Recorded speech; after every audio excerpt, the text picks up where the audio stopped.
So welcome to part 2 of the series on confiscation, because people think, well, that can't possibly ever happen here. Well, there's confiscation and there's confiscation. So we talked about some of it in part 1. We're going to talk about more of it in part 2, because quite honestly, if you don't think demonetization and inflation, they're all confiscation, they're just different names. And there have been 4,800 currencies that no longer exist. All of that wealth was confiscated. Did they call it that? No. But let me show you what they're doing here. Because according to Hudson Bay Capital, a report that came out actually in November, this is a user's guide to restructuring the global trading system. And what they're really talking about is the global financial system.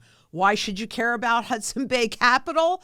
Well, because Dr. Mirren, who wrote this report, is the current head of the Council of Economic Advisors and was part of the Trump team in his first term. So I'm thinking that he might have a little bit of insight into what the plan is, and we need to look at it, because we know the stated goal by President Trump is to have a weaker dollar and at the same time retain the position as the world reserve currency. Can he do it? I don't know. We're going to see. But we may be on the cusp of a generational change in the international trade and financial systems. Yes, we are. We're inside of a reset, because there's no purchasing power left in the currency, and the tools that they had given themselves via interest rates, they don't work anymore. Money printing and interest rates do not work anymore, and apparently neither does that gun. So out of this report, Dr. Mirren brings up the Gold Reserve Act, which also authorizes the secretary to sell gold in a way that the secretary considers most advantageous to the public interest. A lot of people will say, oh, well, that doesn't count anymore. Guess what? Once a law is in place, it is so easy to just say, okay, it's valid again.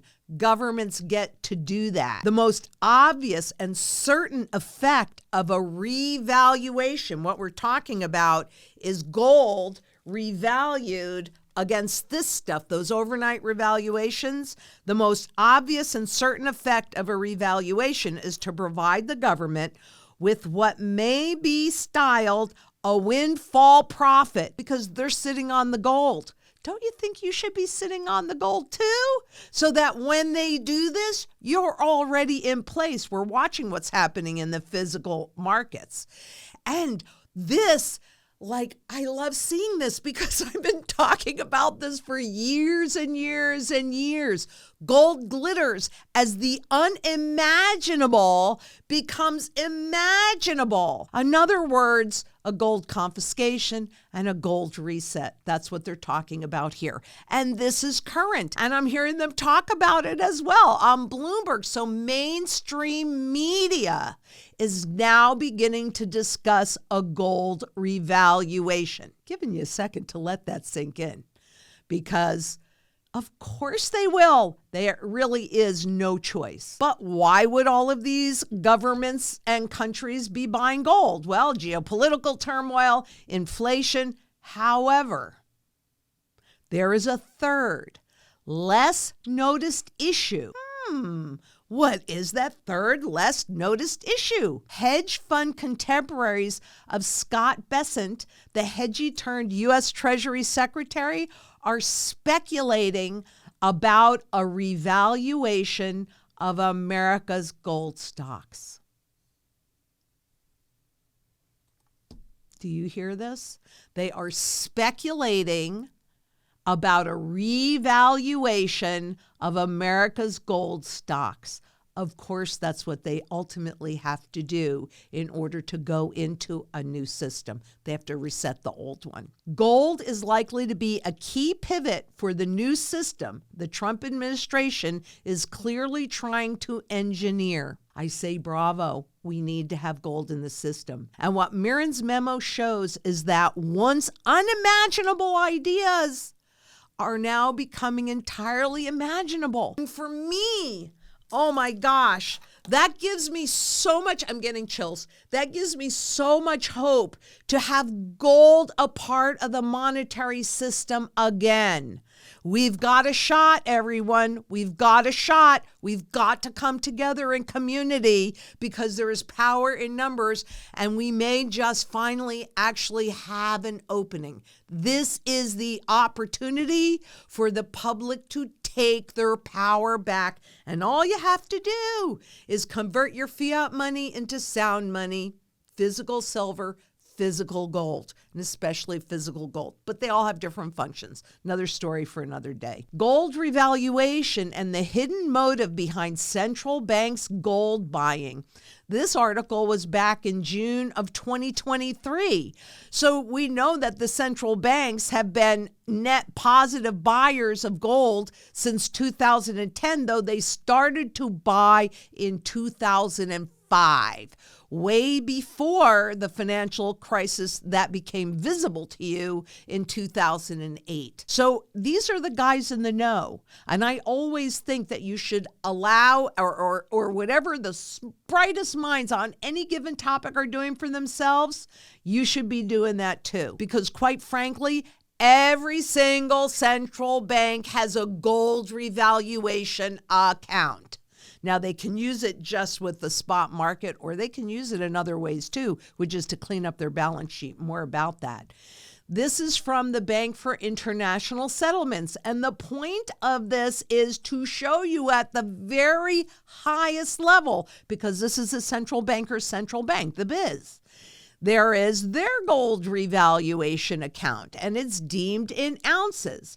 And it's also showing you that gold has been made a tier 1 equity asset, so a savings asset, the safest thing that you can do. And of course, we know that because it was the Bank for International Settlements that also told us that gold is the only financial asset that runs zero counterparty risk. No wonder it's a tier 1 asset. GRAs, which are gold revaluation accounts, can recapitalize central banks and support government or provide public debt relief. Ta-da! They have these mechanisms in place because at some point they intend to use them. They didn't do it just because they had nothing better to do. And let me show you what we're talking about here. This happens to be the gold revaluation account in action. And this happens to be the Surinese dollar. Well, I can do it. I do this all the time. You guys see it frequently. You can do it yourself. Remember, I have all the links for you to go and do your own research. And you can see over this 10-year period that gold went up almost 2,500% to the currency, which means the currency essentially lost all of its purchasing power. This is spot gold in the Egyptian pound. You can see that's gone up almost 1,500% in the same time period. And here's spot gold in the Turkish lira, up 3,400% in that same time period. And this one is really quite interesting.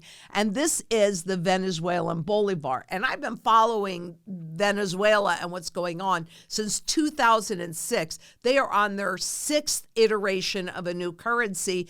And even so, and you see this huge drop off right here? Well, that's because in October of 2021, they didn't overnight revaluation. And even with that overnight revaluation, you're looking at over 5,900% increase. And none of these are reflective of gold's true fundamental value. What do you want to hold when you're going into this kind of fight? So there's Venezuela depreciation. Oh my goodness, this just came out in November of 24. Venezuela depreciation risks reversing years of inflation gains. Why would that be? Right? First of all, what are those inflation gains? They're saying that they got it under control by, boom, lopping off zeros. No, they clearly did not. But there's only one way to fight deflation, and that's with inflation. So where they made it look like there was less inflation, number one, gold definitely protected you better than any other asset. And now they're going back into an inflationary spiral because there's only one way to fight deflation. Well, what are we fighting here? We're fighting deflation. What are we fighting globally? We're fighting deflation. And there's only one way to do that, and that's inflation. And that's why you have to own gold and silver in your possession. Because what do we know? If you don't hold it, you don't own it. And it truly is just that simple. Why? Because what we know is that desperate governments do desperate things. So you think there won't be a confiscation? Well, I don't know. The last one, there have been 3 in the U.S. The last one was 1933 in the Executive Order 6102, forbidding the hoarding of gold coin, bullion, and gold certificates. And so in 1933, the public lost that convertibility of converting this stuff into this stuff. That's when we gave up our power. We got to take it back. We got to take it back. We have to take it back. We have to do it for all those generations that, heck, they're here, but all those that have not yet been born. We don't really have any choice. And if you think that's the only one, interestingly enough, I've been speaking to a lot of younger people that never even realized that we used to have silver in our monetary system. Well, that's what all of this constitutional silver is about, because this was what we used in our wallets to buy stuff. So in 1965, silver was removed from the new coins, and they just had the base metal. And I've shown you this a million times. Here's a new one. Here's an old one. I don't know that this is a great picture, but they look the same. And so what the government then did, President Johnson, if anybody has any idea of hoarding our silver coins, let me say this. Treasury has a lot of silver on hand, and it can be and it will be used to keep the price of silver in line with its value in our present silver coin. There will be no profit on holding them out of circulation for the value of their silver content. It is a government, a desperate government, actually openly telling you that the government will manipulate the markets to get what they want. Shocker. Did you think they would do that? Oh my goodness. So that's number 2, where they've taken the people's power away, and they've made us all subject to their inflation. If that's all you hold, if this is all you hold, it's all inflation, baby. That's why you got to have physical gold and silver. And let's look at this one, because this is the one that we talk about. But can you please notice that these are official gold reserves of the U.S., and you can see how they spiked after the confiscation, and you can see how rapidly they declined into 1970 through the 60s. I've talked about this before. That really actually is a global run on the U.S. dollars. And what did our president say? Oh my gosh, outlining a new economic policy, the challenge of peace. Because what really happened then was the death knell on sound money, because global governments lost the ability to convert this into this. Well, that ability is why we see this. This is a run on the dollar as foreign governments sent in dollars and converted them into the gold and pulled the gold out of the system. And as you can see, we had less gold after that, by the time Nixon closed that gold window, which doesn't sound so bad, but that's really what happened. So we're looking at 3 confiscations, but no, they would never do that again. It's now taking up the 8 weeks to deliver from the Bank of England. Wait, what are we talking about? We're talking about what is happening between the digital markets, which are primarily in the Americas, derivatives. These futures, contracts, etc., are all derived from gold, but you can't convert into that gold again. Oops. Oh, wait, that's not true. In the futures markets, you can. And so there is some entity or multiple entities that are taking delivery of the physical metal and the new gold market's new reality. U.S. repatriation and delivery logistics. Stress the Bank of England. Oh my gosh. There is a gold market's new reality. And what people are realizing, if you don't hold it, you don't own it. And we are in a reset transition. What that new monetary system is exactly going to look like, well, I know what they have in mind. That's a full surveillance economy. But if we can create that global community and convert your fiat money, at least some of it, at least a chunk of it, into sound money, physical gold and silver in your possession, maybe, just maybe, we have a shot at getting a sound money policy back in the new system, but it must be convertible. What happens if central banks asked for all that borrowed gold back that's been shipped to the U.S. and delivered out to investors? What happens if they ask for that? Bank of England can't deliver it, can they?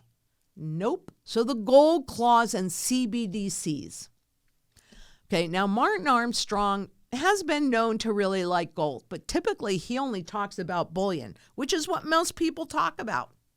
You know, just here's my 1 ounce gold eagle bullion that I can hold in an IRA, which is where most people that buy gold and silver hold it. So what does Martin have to say about this? This time, they will cancel all your paper currency. There are more than 4,800 paper currencies that they have already canceled. And your money in accounts, well, that's just electronic book entry anyway. That will be replaced with CBDCs in the bank brokerage accounts. Now, mind you, they can call it something different. They can even call it a Bitcoin. But it is programmable money in central banks' control. Whatever the name is, you always have to be careful of the name. The names don't mean anything if they're getting what they want. But he says the only thing to survive will be, oh, what is that? Oh my goodness.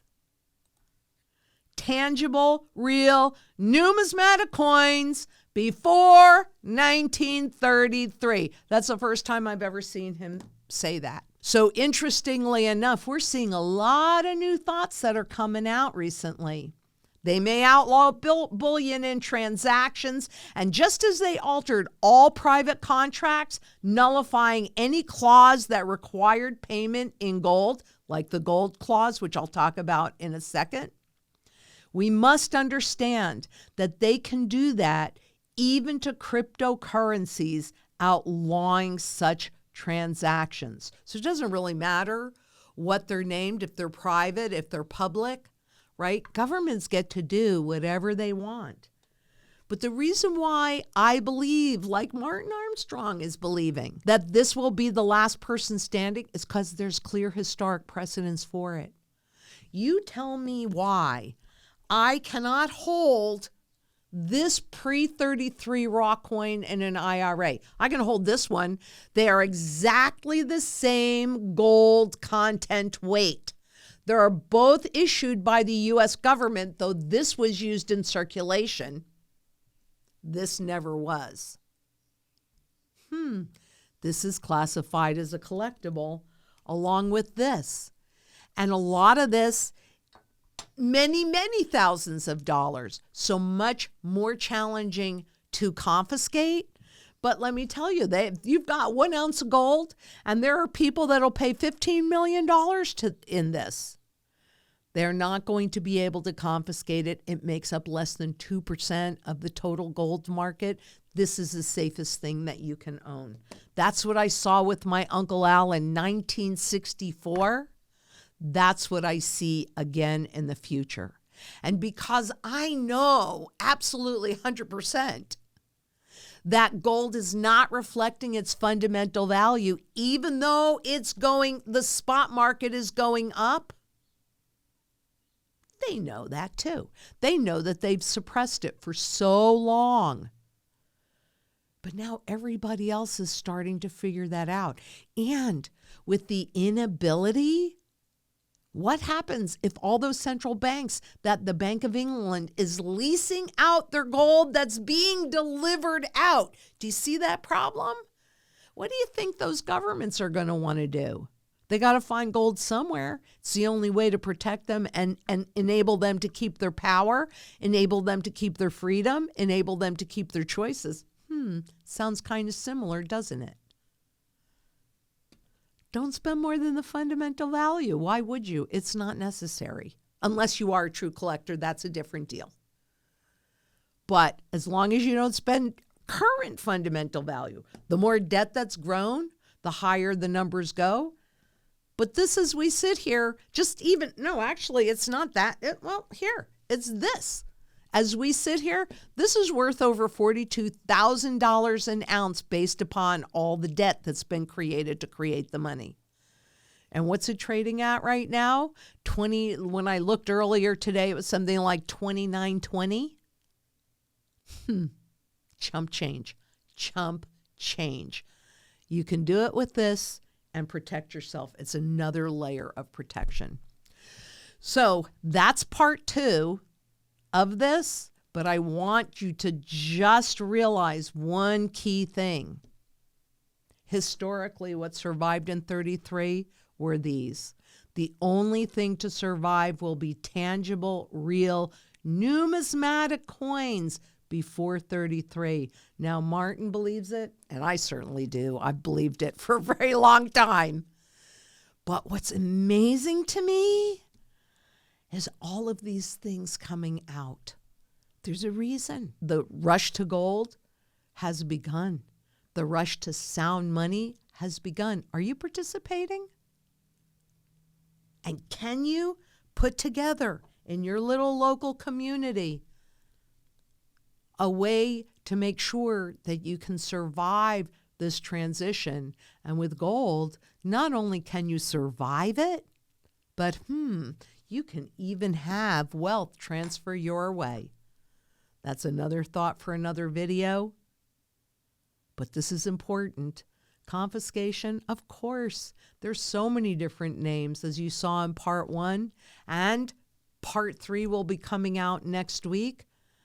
Until then, I 100% know that together, we've really got a shot at making a positive difference for the world. It's amazing to me to think about this. So until next we meet, please be safe out there. Bye-bye.